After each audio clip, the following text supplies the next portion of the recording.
আমার নিজের যাহা তাহা আপনার ইচ্ছা মতো ব্যবহার করিতে অধিকার কি আমার নাই?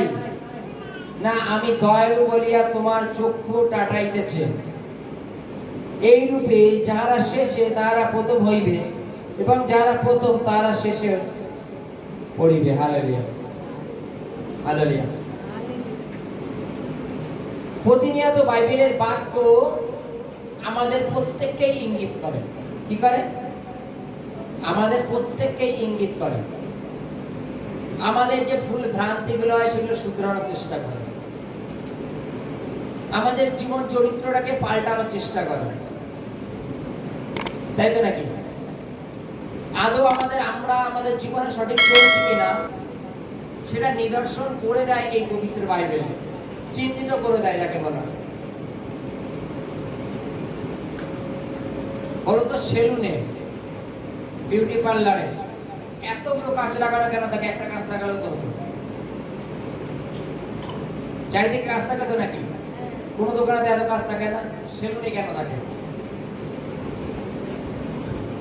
লোকে যে কোনো অনুষ্ঠানে যাওয়ার আগে তৈরি হওয়ার জন্য বিউটি পার্লার বলো বা সেলুন বলো, সে চারিদিক থেকে যেন নিজেকে দেখতে পারে যে কোথাও তো কোনো একটা ডিস্টার্ব নেই। তো যদি কোথাও চুল বেশি হয়ে থাকে ওই জায়গাটা আগে কেটে দাও, সামনে তো দেখতে পাচ্ছে না, আয়নার প্রয়োজন আছে নাকি?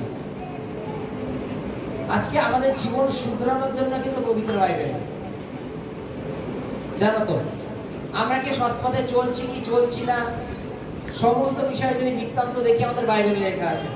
কোন ব্যক্তি এটা বলতে পারবে না যে আমি বাইবেলের সমস্ত আজ্ঞা মেনে চলতে পারি। হয়তো সে বলবে, দাদা আমি বাইবেলে 2 রকম আজ্ঞা পেয়েছি, আমি 2 রকম আজ্ঞাই মেনে চলি। বাইবেলে 2 রকম বাদে আরো 10 রকমও আজ্ঞা দেওয়া আছে, ভেবে দেখো তুমি সেগুলো মেনে চলছো কিনা। হালেলুয়া। এখানে বলছে, দেখো, একজন মালিক তিনি বলছেন, আমি আমার নিজের দ্রব্য আমি কাকে কিরূপ দেব এটা কি আমার অধিকার নেই? না আমি দয়ালু বলিয়া তোমার চক্ষু টাটাইতেছে। বাইবেলের কাছে যে এইরূপ যে যাহারা পরে তারা আগে হবে, আর যারা আগে তারা পিছে পড়িবে। হালেলুয়া। বুঝি সিস্টেমটা বুঝি? হালেলুয়া। চল আমি একটা উদাহরণ দিয়ে বুঝাচ্ছি। বাইবেলে একটা ঘটনা লেখা আছে যে একজন ব্যক্তি, তার একটা দ্রাক্ষা ক্ষেত্র ছিল। দ্রাক্ষা ক্ষেত্র বুঝি আমরা? কালো আঙুর ফলের বাগান, কালো আঙুর ফল, তার দ্রাক্ষা ক্ষেত্র বলে। একজন ব্যক্তির দ্রাক্ষা ক্ষেত্র ছিল, তার ওই জমিতে মানে সাফ সাফাইয়ের জন্য তার কিছু কর্মচারীর প্রয়োজন আছে। সে সকাল 6টার সময় বাজারে তেমাতা মধ্যে গিয়ে দেখছে 2জন লোক বসে আছে। তারা বলছে, সেই ব্যক্তি, সেই মালিক তাদের বলছে, তোমাদের কাজ নেই? তা বলছে না। বলছে, এক কাজ করো, তোমরা কি আমার দ্রাক্ষা রসের বাগানটাকে একটু পরিষ্কার করো, তোমাদের বেতন কত? তারা বলছে 1 সিকি। কত? 1 সিকি। 1 সিকি মানে 25 পয়সা। হালেলুয়া। 1 সিকি।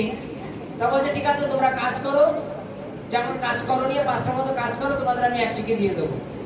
তারা 2জন চলে গেল। ঠিক 8টা, 8:30টার সময় সেই মালিক আবার সেই মোড়ের কথা যেমন গেছে, দেখছে আরো 2জন লোক বসে আছে।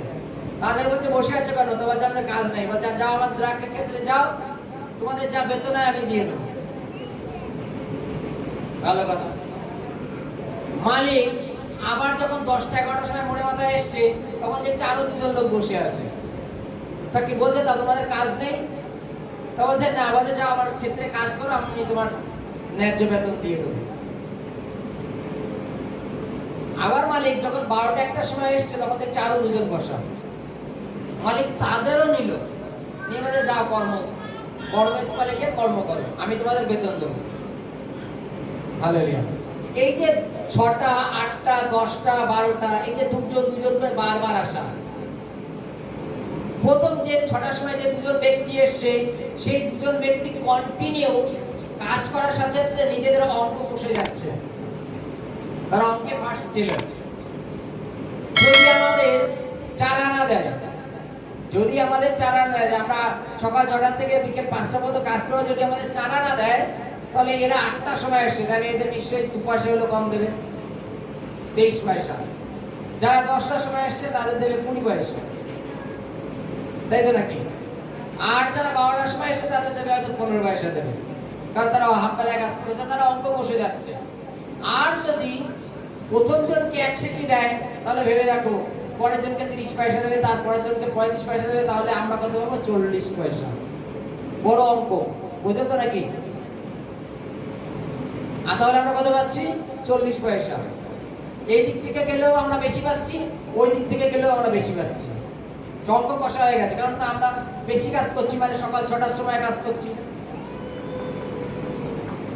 যখন কর্ম হয়ে গেছে, মালিক ম্যানেজারকে ডেকে বলছে, ম্যানেজার একজনকে ডেকে ডেকে মাইনে দিয়ে দাও।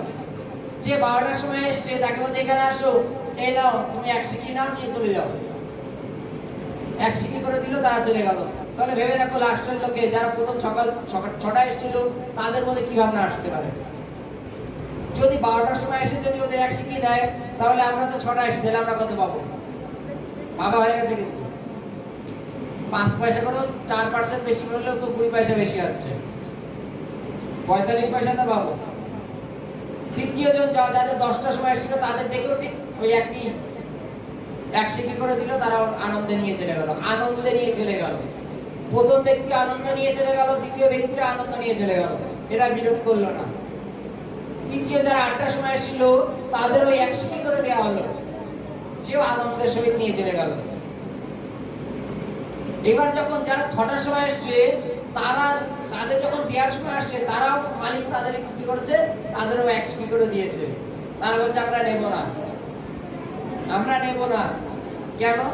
যারা পরে এসেছিল আপনি তাদের 1 সিকি করে দিলেন, আর আমরা তো সকাল 6টায় এসেছিলাম, তাহলে আমাদের কেন বেশি দেবেন না? হালেলুয়া। এখনকার দিনে যে কোনো প্রমাণপত্রের জন্য যেন স্ট্যাম্প কাগজে সই রেখে দেয়, মোবাইলে ক্যামেরা করে রেখে দেয়, জানো তো নাকি? মালিক তখন তাকে বলছে, যখন তুমি নিষ্কর্মা কথা হচ্ছে কাজ ছাড়া, যখন তুমি নিষ্কর্মা হয়ে রাস্তায় দাঁড়িয়েছিলে, আমি তোমাকে বলেছিলাম যে তুমি আমার গ্রাহকের ক্ষেত্রে পরিশ্রম করবে, তোমাদের মাইনে কত? তোমরা তো বলেছিলে তখন 1 সিকি। এখন আমি তোমাকে কত দিয়েছি? 1 সিকি দিয়েছি। তখন বলছে ঠিক আছে আপনি 1 সিকি দিলেন, কিন্তু যারা পরে আসলো তাদের কেন 1 সিকি দিলেন? তখন মালিক বলছে, আমার পয়সা, আমি কাকে কত দেবো না দেবো সেটা আমার পার্সোনাল বিষয় না, তাই তো নাকি? আমার পয়সা, কাকে 1 সিকি 2 সিকি 5 সিকি দেবো ওটা আমার ব্যাপার। তোমার সাথে চুক্তি হয়েছিল কত? তা বলছে 1 সিকিতে। বলছে না তোমার 1 সিকি নাও, তুমি যাও। সে তো টাকা নেবেই না। হালেলুয়া। সে তো টাকা নেবেই না। না নেওয়ার জন্য মালিক বলছে, আমি দয়ালু বলে কি তোমার চক্ষু টাটাইতেছে? হালেলুয়া। আমি দয়ালু বলিয়া কি তোমাদের চক্ষু টাটাইতেছে? এই জন্য যে কেউ আগে সে পেছনে পড়বে, আর যে কেউ পেছনে সে আগে পড়বে। যেমন উদাহরণস্বরূপ, হয়তো এখানে আমরা প্রভুতে অনেকেই আছি, ঈশ্বর আমাদের সকলকে ইঙ্গিত করে, তাই তো? এখানে আমরা প্রভুতে অনেকেই আছি, আমরা অনেকে মনে করি যে আমি হয়তো আজকে প্রভুতে বছর 5 আগে এসেছি, আমি আগে স্বর্গে চলে যাব। যীশু খ্রিস্টকে যদি আমি দেখি যে প্রভু নতুনদের আগে তুলে নিচ্ছে, আমি বিরোধ করবই করব। যে প্রভু ওরা 1 সপ্তাহ আগে এসে তোমার আগমন বলে তুমি ওদের আগে তুলে নিচ্ছ, আর আমরা 5 বছর আগে এসে আমাদের কেন আগে তুলছো না? Hallelujah, hallelujah. বুঝতে পেরেছি? এই যে তোমার মধ্যে হিংসা বা জ্বলন, হালেলুয়া, এই যে তোমার মধ্যে হিংসা বা জ্বলন, এর জন্য তুমি পেছনে পড়বে। হালেলুয়া। এর জন্য তুমি পেছনে পড়বে। কোনো এক সময় আমি নিজে প্রার্থনা করতাম এই রোগ, যে যখন প্রথম প্রভুতে আসি তখন আমার প্রতি প্রচুর তাড়না হতো, মানে এক কথায় জগতের লোক নিন্দা মন্দ বা যা বলার শুধু বলতোই। আমি তাদের জন্য প্রার্থনা করতাম, যদি ঈশ্বর তোমার যদি কাউকে দর্শন দেওয়ার মানে অধিকার থাকে, যারা আমাকে নিন্দা মন্দ করছে, তুমি তাদের দর্শন দাও, আগে তাদের সাথে কথা বলবো, সময় পেলে তুমি আমার কাছে এসো, আমার আপত্তি নেই, কিন্তু তুমি আগে তাদের দাও। বাইবেল বলছে যাদের মধ্যে জ্বলন, তারা অভিযোগের আঙুল তুলছে যে আমরা তো 5 বছর আগে প্রভুতে এসেছি, তাহলে তুমি আমাদের আগে কেন স্বর্গে নেবা না? হালেলুয়া। আমরা কতদিন আগে এসেছি?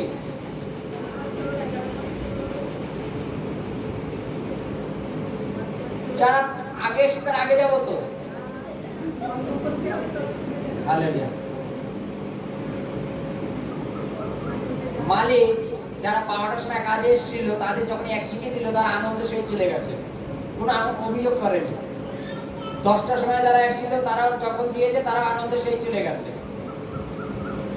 কিন্তু যারা প্রথম এসেছিল, তারা অভিযোগ করছে। আজকে সামনের ব্যক্তি যারা নতুন এসছে, তারা আগে স্বর্গে চলে যাবে, তারা আগে ঈশ্বরের অনুগ্রহ পাবে, এই কি করে হয়? এই কি করে হয়? ওর জন্য যারা পুরাতন, তারা বিরোধ করে। হালেলুয়া। যেটা হবে না। কার বিরুদ্ধে বিরোধ করে? ঈশ্বরের বিরুদ্ধে।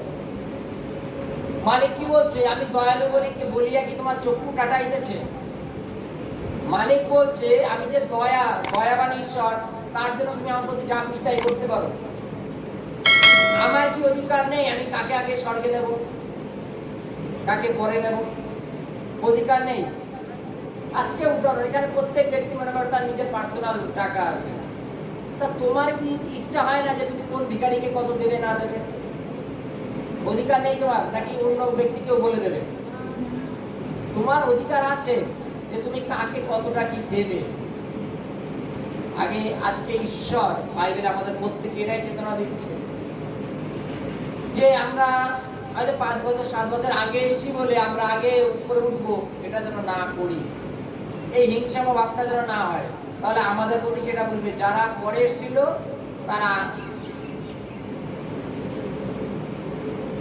আগে যাবে, আর যারা আগে এসেছিল তারা অনেক পিছিয়ে পড়বে। হালেলুয়া।